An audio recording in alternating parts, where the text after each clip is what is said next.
હવે તેલંગાણાની વાત કરીએ તો અહીંયા હૈદરાબાદ વિસ્તાર હૈદરાબાદ છે ત્યાં વરસાદે જમાવટ કરી છે।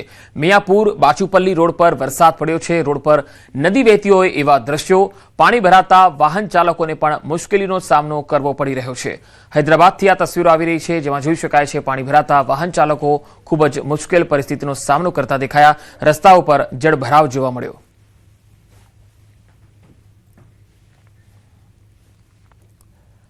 હવે અન્ય સમાચારો તરફ જઈએ તો ચૈતર વસાવાના ધારાસભ્ય પદ અંગે મોટા સમાચાર આવી રહ્યા છે। વિધાનસભા ઉપાધ્યક્ષ પૂર્ણેશ મોદીએ મોટું નિવેદન આપ્યું। ચૈતર વસાવા હવે ધારાસભ્ય ન ગણાય તેવું તેમણે કહ્યું। જે ક્ષણે ચુકાદો આવ્યો ત્યારે જ સભ્યપદ રદ ગણાય। 2 વર્ષથી વધુ સજા થાય એટલે પદ આપોઆપ રદ થાય। હવે ચૈતર વસાવા ધારાસભ્ય ગણાયા જ નહીં તેવું તેમણે કહ્યું છે। 6 વર્ષ સુધી ચૂંટણી નહીં લડી શકે ચૈતર વસાવા એવું પૂર્ણેશ મોદીએ જણાવ્યું। લીગલ સેલ મારફતે દરખાસ્ત આવશે ત્યારે પ્રક્રિયા પૂર્ણ થશે। કાયદામાં ખૂબ જ સ્પષ્ટ જોગવાઈ છે। તેમણે કહ્યું કે ઉપલી કોર્ટમાંથી રાહત ન મળે ત્યાં સુધી ધારાસભ્ય પદ રદ ગણાય। જે પ્રમાણેનો કાયદો છે એ પ્રમાણેનો અમલ થશે। કે 2 વર્ષ કરતા વધુ સજા થાય તો એ આપોઆપ એ ધારાસભ્ય પદ અથવા તો સાંસદ પદ એ રદ થયેલો ગણાય। એટલે સસ્પેન્શનની વાત નહીં, પરંતુ હવે એ ધારાસભ્ય તરીકે ગણાય જ નહીં, એ સીટ ખાલી ગણાય। હવે જે પ્રક્રિયાની જે વાત કરી એમાં લીગલ સેલ મારફત માનીય આપણા અધ્યક્ષશ્રીને એની પ્રપોઝલ આવશે ત્યારે એ પ્રોસિજર પૂરી થશે। પણ કાયદામાં બહુ સ્પષ્ટ જોગવાઈ છે। સાથે સાથે એ પણ જોગવાઈ છે કે જ્યાં સુધી બીજી કોર્ટમાંથી એટલે કે ઉપલી કોર્ટમાંથી રાહત ના મળે ત્યાં સુધી એનું ધારાસભ્ય પદ હવે રદ થયેલું ગણાય અને આગામી 6 વર્ષ સુધી એ કોઈ પણ પ્રકારની ચૂંટણી પણ લડી નહીં શકે। આ મુજબનો જે એક્ટ છે એ મુજબનો હવે અમલ થશે। સર, તો ધારાસભ્ય કહેવાશે ચૈતર વસાવા અત્યારે? નહીં કહેવાય। 2 વર્ષની સજા થઈ ગઈ, જે ક્ષણે કોર્ટમાં આ સજા થાય, સુનવાઈ જજમેન્ટ આવે, એ ક્ષણેથી આપોઆપ ધારાસભ્ય પદથી મટી જાય। તો ચૈતર વસાવાને સજા પર અરવિંદ કેજરીવાલે પ્રતિક્રિયા આપી। કૌભાંડોનો પર્દાફાશ કરતા ફટકારાઈ સજા એવું તેમણે કહ્યું। ઈડી પાર્ટી કઈ બગાડી ન શકી। ઈડી પાર્ટીએ ચૈતર વિરુદ્ધ ષડયંત્ર રચ્યું। ખોટો કેસ કરીને સજા ફટકારવામાં આવી।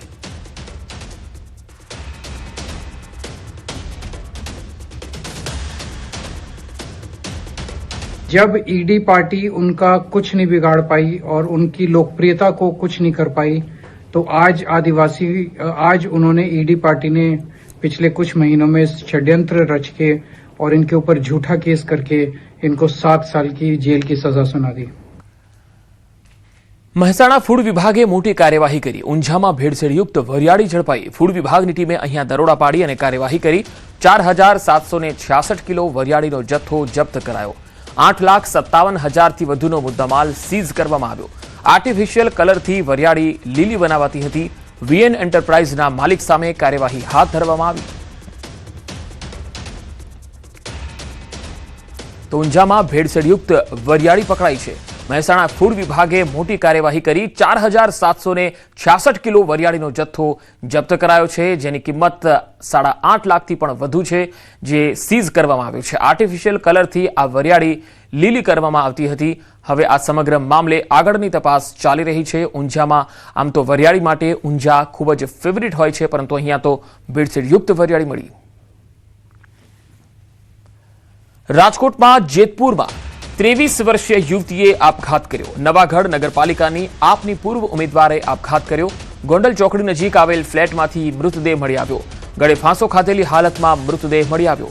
યુવતીની હત્યા થઈ હોવાની પરિવારની આશંકા છે। જૂનાગઢના પરિણીત યુવક અસલમ હુસૈને હત્યા કરી હોવાનો આરોપ છે। અસલમ સાથે લિવ ઇન રિલેશનમાં રહેતી હતી મૃતક યુવતી। અસલમ અવારનવાર શારીરિક અને માનસિક ત્રાસ આપતો હોવાનો પણ આરોપ છે। પછી અહીંયા હું વાત થઈ હું નહીં અમને કઈ ખબર જ નથી। એને આવીને ગળા ટૂંકો ખાધેલો હે કે એને મારી નાખેલી હે અમને કાંઈ ખબર નથી।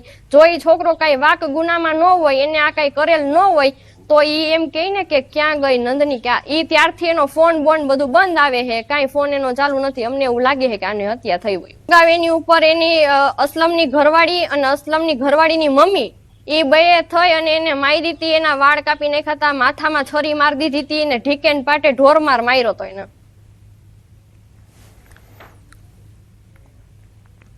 ગીર સોમનાથના ગીર ગઢડા તાલુકાના જામવાડા ગીર વિસ્તારમાં એક યુવકની હત્યાનો બનાવ સામે આવ્યો. અહીં શિંગોડા નદીના કાંઠા વિસ્તારમાં ખેતરમાંથી યુવકને મૂઢમાર મારેલી હાલતમાં મૃતદેહ મળી આવ્યો. પ્રાથમિક માહિતી પ્રમાણે મૃતકની ઓળખ જામવાડા ગામના રહેવાસી અને આશરે 35 વર્ષીય મેહુલ ભીલ તરીકે થઈ છે. મૃતદેહ પર જોવા મળેલી ઈજાઓને આધારે પોલીસને આશંકા છે કે અજાણ્યા શખ્સો દ્વારા મેહુલ પર પથ્થર તેમજ મૂઢમાર મારીને હત્યા કરવામાં આવી હોઈ શકે. આ ઘટનાને લઈને મૃતકના ભાઈએ 5 વ્યક્તિઓ સામે ફરિયાદ નોંધાવી છે. પોલીસે તાત્કાલિક કાર્યવાહી કરતા 3 શંકાસ્પદ વ્યક્તિઓની અટકાયત કરી તેમની સઘન પૂછપરછ શરૂ કરી છે. જ્યારે બાકીના 2 શખ્સોને ઝડપી લેવા પોલીસે અલગ અલગ ટીમો બનાવી શોધખોળ તેજ કરી છે. ફરિયાદી હિતેશભાઈ હકુભાઈ વડવાતર જે તેઓના ભાઈ છે, તેઓએ પોલીસ રૂબરૂ ફરિયાદ આપતા આ ઈસમ ગઈકાલે તેના 5 મિત્રો સાથે આ સ્થળે ભેગા થયેલા હોય અને કોઈ અગમ્ય કારણોસર ઝઘડો થતા તેઓની વચ્ચે ઝઘડો થતા 5 ઈસમોએ એમની હત્યા નિપજાવેલી છે. હાલમાં એમના ભાઈ હિતેશ હકુભાઈ વડવાતરની ફરિયાદ લઈ અને આગળની કાર્યવાહી શરૂ કરવામાં આવી છે. સુરતના પલસાણા પોલીસે ઇન્ડસ્ટ્રીયલ વિસ્તારના જોલવા ખાતે ગુનાખોરીને રોકવા કોમ્બિંગ હાથ ધર્યું. કાયદો અને વ્યવસ્થાની સ્થિતિ વધુ મજબૂત બનાવવા પોલીસની અલગ અલગ ટીમોએ વિવિધ વિસ્તારોમાં આકસ્મિક ચેકિંગ કર્યું. એપાર્ટમેન્ટ અને હાઈરાઇઝ બિલ્ડિંગોમાં ચેકિંગ કરવામાં આવ્યું. સાથે જ મકાન માલિકોને ભાડે આપેલા મકાનની સંપૂર્ણ માહિતી પોલીસ સ્ટેશનમાં આપવા સૂચના આપવામાં આવી.